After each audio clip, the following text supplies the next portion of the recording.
नमस्कार, प्रणाम, सुप्रभात। हम बैठे हैं अपने घर पे हॉस्पिटल से आने के बाद। एक अच्छा बॉडी रिलैक्स होने के बाद हमारे साथ हैं हमारे ससुर जी, जिनकी एंजियोप्लास्टी हुई है। एक आर्टरी इनकी ब्लॉक है।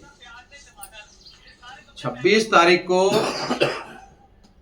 26 तारीख को इनको पिथौरागढ़ से शिफ्ट किया गया बरेली। बरीदीपन जी ने इनका ऑपरेशन रात को ही किया था और सुबह फिर आयुष्मान योजना के लिए भागदौड़ शुरू हुई।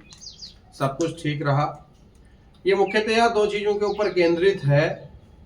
एक तो कैथ लैब का पहाड़ी क्षेत्रों में ना होना, क्योंकि वहां पे डॉक्टर वो ऑपरेशन नहीं कर सकते हैं, और दूसरा है आयुष्मान की जो प्रोसीजर है उसमें हमें टाइम लगा और पैसा भी लगा।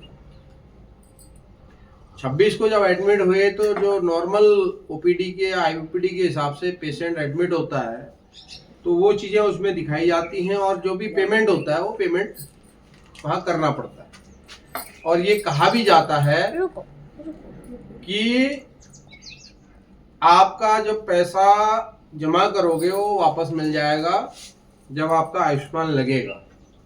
तो हमारा लगभग 50,000 रुपए के आसपास का खर्चा आया है आयुष्मान लगने के बाद, हॉस्पिटल के अंदर। और कुछ खाना पीना अपना, मतलब 7-8 हजार रुपये में अपना भोजन पानी, चाय पानी भोजन। और दूसरी चीज और है, आयुष्मान में आपका भोजन भी नहीं है। आयुष्मान में आपको भोजन नहीं मिलेगा, वो आपको खरीद के देना है, अपना भी और पेशेंट का भी। आईसीयू के चार्जेज हैं, मतलब अलग अलग तरह के चार्जेज आते हैं, वो इंक्लूड होते हैं उसमें। ये चीज एक मुद्दा उठाने वाली है कि जब आई पेशेंट का ट्रीटमेंट, चलो इनके पास तो पैसा था, संसाधन था। एक ऐसा व्यक्ति जो पिथौरागढ़ में जिसको हार्ट अटैक आए और बहुत ही लोअर तबके का हो, जिसके पास आर्थिक संसाधन ना हो, वो कैसे उस चीज को करेगा, कैसे एम्बुलेंस हो, तो सरकारी सेवा के ऊपर निर्भर करेगा। फिर वो वहाँ से सुजातीवाड़ी आएगा, सुजातीवाड़ी से एम्स जाएगा, हर जगह आपको एम्बुलेंस चाहिए। तो ये एक अवेयरनेस प्रोग्राम लोगों के बीच में लाना पड़ेगा कि आयुष्मान होना ही इम्पोर्टेंट नहीं है। आयुष्मान के साथ आपके पास इमरजेंसी फंड कम से कम 50 से 1 लाख रुपए होना चाहिए, तब आपकी जान बच पाएगी, क्योंकि सीधा आयुष्मान नहीं लगता है। मेरा भी ये पहला एक्सपीरियंस था आयुष्मान के प्रति। पहले तो मैं लोगों को भेजता था आयुष्मान लगाओ, लेकिन आयुष्मान जब खुद पे लगा तब पता चला कि आयुष्मान लगाना भी एक अपने आप में बड़ा प्रोसीजर है। पहले तो आयुष्मान कार्ड आपके बने होने चाहिए, और कार्ड आपके ओरिजिनल आपके जेब में हमेशा रखने चाहिए। हमारे पिताजी के साथ भी ऐसा हुआ, इन्होंने आयुष्मान कार्ड बनाया और घर के किसी सेल्फ के अंदर उनको सजा के रख दिया, वो 1 से 2 हो जाएंगे, वो मिले नहीं। अब आप जब पिथौरागढ़ डिस्ट्रिक्ट अस्पताल में एडमिट हुए तो वहाँ पे आयुष्मान का एक काउंटर है। उस काउंटर के अंदर जब जाए तो इनका नंबर जब डाला तो आयुष्मान की डिटेल आ गई। तो इनकी बहू है, उनकी मोबाइल में भी आयुष्मान कार्ड था, तो वहाँ से उसका प्रिंट आउट निकाला, राशन कार्ड का प्रिंट आउट निकाला, आधार कार्ड आपके पास है। ये 3 चीज़ें तो अब आपकी जेब में हमेशा रहनी चाहिए, क्योंकि कब आपका क्या दिक्कत हो जाए हेल्थ के प्रति कोई नहीं जानता।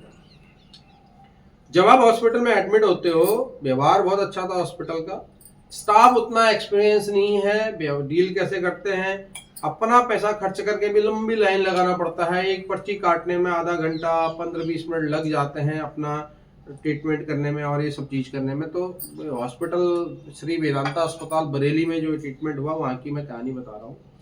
अब हम जब दूसरे दिन पहुँचते हैं, इनका ओटी हो गया, सब कुछ हो गया। आयुष्मान जब लगा तो पहले दिन तो आपको आयुष्मान का अप्रूवल लेना पड़ेगा। अब अप्रूवल जब आज आप डालोगे तो या तो शाम तक आएगा या कल तक आएगा। अलग अलग डिजीज में अलग अलग होता है, सारे डिजीज आयुष्मान के अंदर कवर भी नहीं होते हैं। हम तो कहते हैं ना हमारे पास आयुष्मान कार्ड है 5 लाख का, सारे डिजीज, न्यूरो के डिजीज उसमें शायद कवर नहीं है, बहुत सारे डिजीज उसमें कवर नहीं है। उसके बाद जब हम जाते हैं तो फाइल लगानी पड़ेगी, वहाँ पे बंदा जाएगा, इनका अंगूठा लगेगा, आईसीयू या जहाँ भी एडमिट है पेशेंट, या अगर नॉर्मल बुखार के ऊपर एडमिट हो रहा है तो वो वैसे ही करेगा। तो ये सारी चीज़ें उसमें इंक्लूड होती हैं। और फिर दूसरे दिन आपका अप्रूवल आता है या शाम तक अप्रूवल आता है। अप्रूवल आने के बाद फिर आपका ट्रीटमेंट ऐसे बिहेवियर हो जाता है, आपको कोई दवाई नहीं दी जाती है, आपको कोई गोली नहीं दी जाती है, आपको भोजन नहीं दिया जाता है, तब तक आपका पूरा भोजन व्यवस्था सब कुछ रहती है। तो ये हमारा एक्सपीरियंस रहा है आयुष्मान में कि आयुष्मान होना ही इम्पोर्टेंट नहीं है। आयुष्मान के प्रोसीजर को जानना हर व्यक्ति का एक अधिकार भी है कि वो आयुष्मान में हमें क्यों दिक्कत आती है।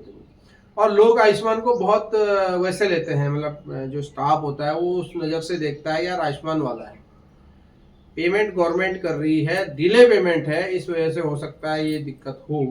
तो ये है। उसके बाद आपका जो प्रोसीजर होता है, जब आप डिस्चार्ज होते हो तब भी आपको आयुष्मान काउंटर पे जाके अंगूठा लगाना पड़ता है कि अब मैं आयुष्मान से डिस्चार्ज हो गया हूँ। तब मैंने उनसे एक चीज़ और पूछी थी कि अगर अगले कुछ दिन में हार्ट की दिक्कत दोबारा होगी या किसी भी तरीके से कोई दिक्कत होगी, तो आयुष्मान वालों ने मुझे ये बताया, बरेली वेदांता अस्पताल में जो बैठे हुए हैं, कि अगर ऐसी समस्या दोबारा आती है तो आयुष्मान कार्ड काम नहीं करेगा। अब इनका बिल कितने का बना मैं नहीं जानता हूँ, लेकिन 1 महीने के अंदर अंदर अगर दोबारा ऐसी दिक्कत आ जाती है या परिवार में किसी को दिक्कत आ जाती है तो आयुष्मान कार्ड कार्य नहीं करेगा।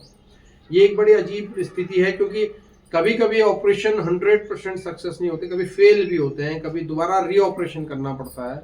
अभी तो हमारे साथ बैठे हुए हैं, लेकिन कभी कभी ऐसी, तो जिसके साथ ऐसा होगा उसका पूरा पैसा लगेगा या तो जीवन जाएगा, दो ही चीजें होंगी। अब जिसके पास पैसा है वो तो पैसा लगा लेगा, और जिसके पास पैसा नहीं है वो व्यक्ति क्या करेगा। अब इसमें मूल जो ध्यान देने वाली बात है, हमारी जो सरकार है उसको ध्यान देना पड़ेगा, जो हमारे यहाँ का मूल निवासी है, क्योंकि जो समस्याएं सबसे ज़्यादा आ रही हैं वो पहाड़ी के क्षेत्र के दूर और सुदूर पर्वत के लोगों को ज़्यादा आ रही हैं, और उनका एक जो पहुँचने और लाइफ सर्वाइव करने का परसेंटेज है वो कम हो जाता है।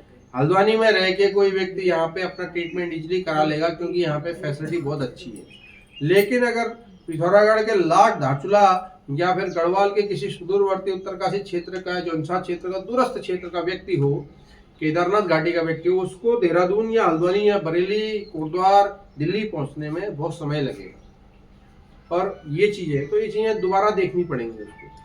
इन चीज़ों को आप लोगों के पास कोई जानकारी होगी तो उसको शेयर कीजिए, कमेंट कीजिए, ताकि हम इसको एक मुद्दे लेटर के हेड के ऊपर बता के सकें कि भाई ये दिक्कतें आ रही हैं आयुष्मान में, हम गवर्नमेंट को बता सकें, सेंट्रल गवर्नमेंट को बता सकें। अगर वो चीज़ इम्प्लीमेंट होने वाली है कि व्यक्ति के पास पैसा नहीं आया तो उसका आयुष्मान कार्ड कार्य नहीं करेगा। क्योंकि मैं बरेली के अंदर बहुत सारा देखा ये चीज़ कि बहुत सारे लोग रो रहे हैं, उनके पास आयुष्मान है लेकिन उनसे पैसे जमा करा लिए गए, अब उनके पास पैसे नहीं है, आयुष्मान से इलाज हो नहीं रहा, अप्रूवल आया नहीं है, अब क्या करेंगे। तो कभी कभी कंडीशन ऐसी बन जाती है। तो एक जन जागरूकता फैलाना हमारा मेन मुद्दा है कि हम इसके जो ड्रॉबैक हैं, इसके जो कमियां हैं उसको लिख कर बता सकें भाई ये समस्या हमें आ रही हैं। और इसमें सबसे इम्पोर्टेंट चीज़ है जनता का इन्वॉल्वमेंट, क्योंकि जिस व्यक्ति का आयुष्मान बना है उसका इलाज जो होगा वो 5 लाख रुपए का परिवार का होगा। तो एक चीज़ और देखने की है, उत्तराखंड में क्या है, अब जो शादियों की लिमिटेशन बढ़ रही है वो 30 साल तक जा रही है।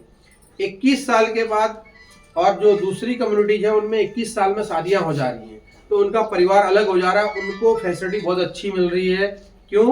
क्योंकि उनका परिवार 21 साल में जब अलग हो जाएगा तो उनके पास 2 परिवार हो जाएंगे, तो 2 परिवारों के 2 आयुष्मान कार्ड होंगे।